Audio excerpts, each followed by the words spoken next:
Cold కాఫీని chocolatey వర్షన్లో అయితే చేస్తున్నాను. మోకా కోల్డ్ కాఫీ అయితే చేద్దాం రండి. అండ్ ఈ వీడియోలో నేను ఇక్కడ నార్మల్ ఒక ప్లెయిన్ చాక్లెట్ తీసుకున్నా. మీ దగ్గర డార్క్ చాక్లెట్ ఉంటే అదైనా తీసుకోవచ్చు. నేను ఇక్కడ డైరీ మిల్క్ చాక్లెట్ తీసుకున్నాను.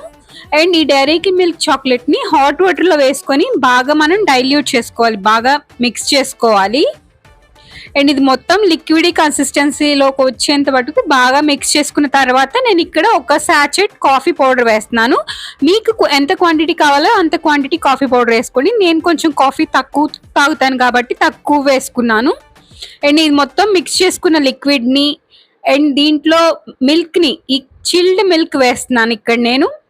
ఈ కోల్డ్ కాఫీకి ఎక్స్ట్రా క్రీమీనెస్ కోసం నేను ఇక్కడ కొంచెం milk powder and condensed milk ని యాడ్ చేస్తున్నాను స్వీట్నెస్ కోసం. ఈ అన్ని ఇంగ్రీడియంట్స్ ని బాగా మిక్సీ జార్ లో వేసుకొని బాగా స్మూత్ గా అయితే బ్లెండ్ చేసుకోవాలి. I'm not a coffee person, అందుకే ఇక్కడ నేను కొంచెం స్ట్రాంగ్ గా అయితే చేయలేదు. మీకు కావాలంటే ఇంకా కాఫీ క్వాంటిటీ స్ట్రాంగ్ గా వేసుకోవచ్చు.